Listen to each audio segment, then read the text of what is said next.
Bonjour Laure Limongi. La Galerne vous reçoit pour votre roman paru chez Grasset, Anomalie des zones profondes du cerveau. D'abord, pour commencer, qu'est-ce que cette anomalie dont vous faites un roman ?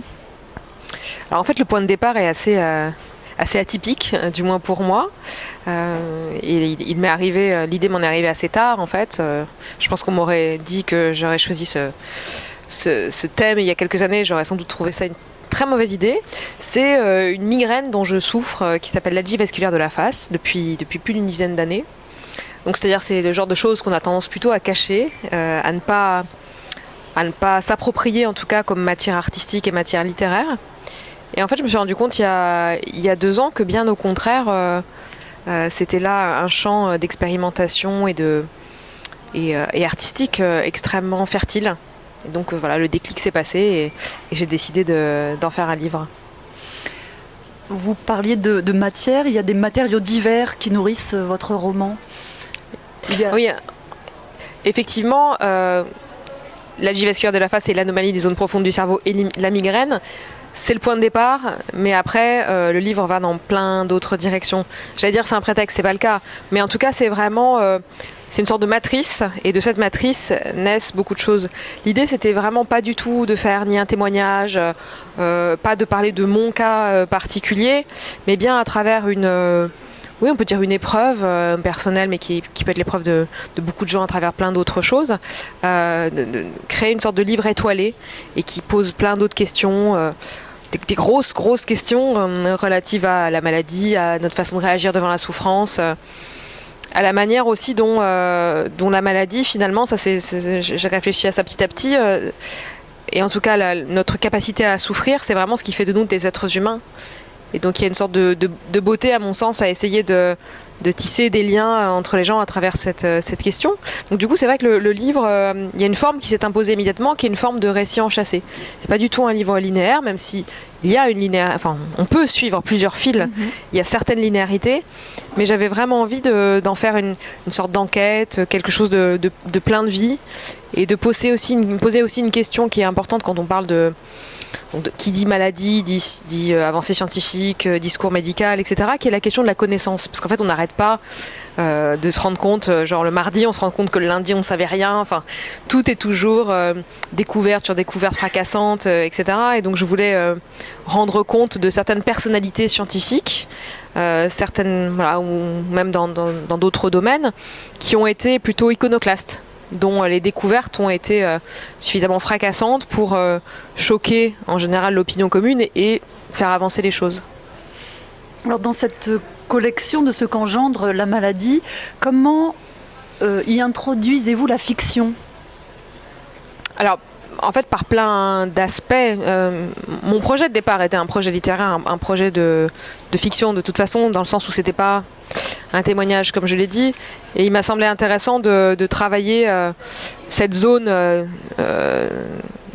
lisière, cette zone assez complexe entre fiction et non-fiction, pour prendre un terme plus américain.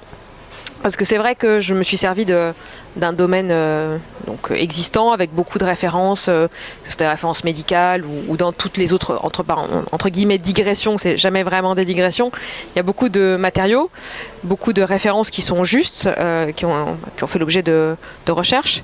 Et l'idée était effectivement de créer une sorte d'espace un petit peu incertain, même pour le lecteur, entre une fiction et puis des éléments de réalité, des éléments réels. Il y a 2 narrations, la narration du jeu et la narration du tu. Pourquoi ? Il y a aussi une sorte de 3e personne un peu plus impersonnelle, comme on peut l'imaginer, donc vous avez raison de ne pas le souligner parce que c'est pas vraiment une voix. Et effectivement, les 2 voix sont plutôt le jeu et le tu. En fait, je me situe dans aucune personnellement de ces voix-là, parce qu'on pose souvent la question, et vous ne l'avez pas posée à juste titre, parce que c'est pas là que je me situe du tout. En fait, c'était vraiment l'envie de créer des voix distinctes. Moi, j'aime beaucoup créer des romans polyphoniques. On entend comme ça une matière à chaque fois, et je trouve que la variation d'énonciation permet pour le lecteur aussi de reconnaître tout de suite les voix. Et en fait, la 2e personne du singulier, elle est attribuée à des passages qu'on reconnaît aussi rapidement parce qu'ils sont en italique.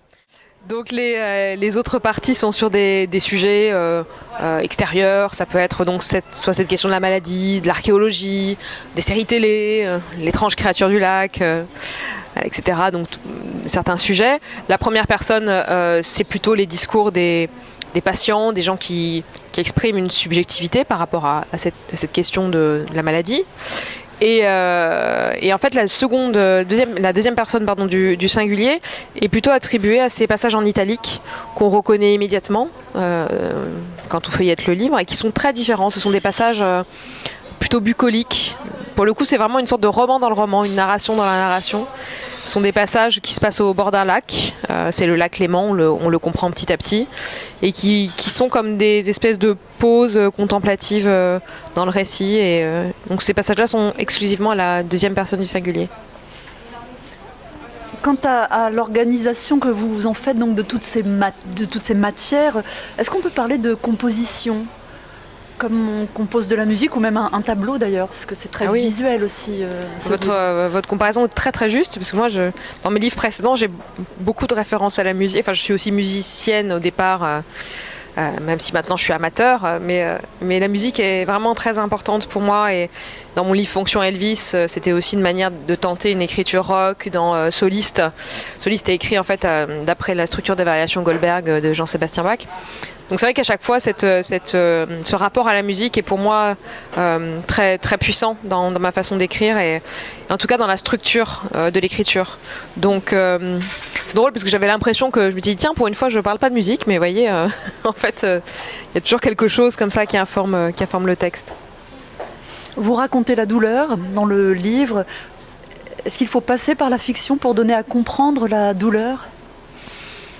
Je crois, je pense que chacun a sa réponse sur la question, mais c'est vrai que c'est quelque chose de tellement difficile à réellement partager que oui, je pense que le rapport à la fiction est à la fois plus doux et plus juste, parce qu'il faut beaucoup de douceur pour arriver à en parler. Et de douceur et de légèreté aussi. Il est très léger ce livre, bien que parlant de douleur. Bah oui, parce que c'est déjà suffisamment difficile comme ça.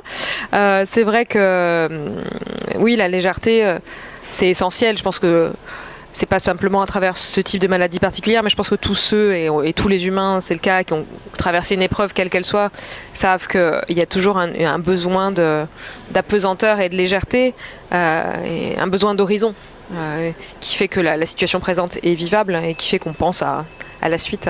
Puis il y a aussi beaucoup d'humour de toute façon dans ce genre de situation. Moi, pour faire le livre, j'ai rencontré ce que j'avais pas fait avant, pas mal de gens qui souffrent de migraines aiguës et de celle-ci en particulier, l'algie vasculaire de la face. Et c'est vrai que c'est des gens très très drôles à chaque fois. Il y a beaucoup d'autodérision et je pense que l'humour est une des meilleures façons de vivre à travers tout ça. Alors, une dernière question pour terminer cet entretien, Laure Limongi.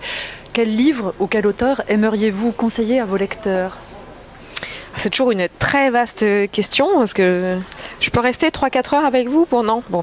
Alors, s'il faut choisir un seul auteur, en fait je pense à un auteur sur lequel je suis en train de retravailler en ce moment, qui est Hélène Bessette, qui est un auteur qui avait été publié par les éditions Gallimard entre les années 50 et 70, qui était très apprécié des grands noms de la littérature de l'époque.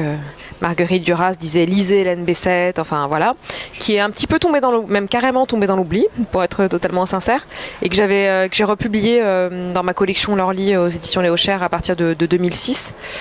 Et voilà, il y a encore beaucoup de livres à republier, on est en train de retravailler dessus. Il y a beaucoup de gens qui s'intéressent à elle en ce moment, beaucoup de mises en scène. Donc c'est une auteure qu'on redécouvre toujours avec immense plaisir et qui gagne à être lue, entendue et redécouverte sans cesse. Merci beaucoup, Laure. Merci beaucoup à vous. Merci à la Galerne.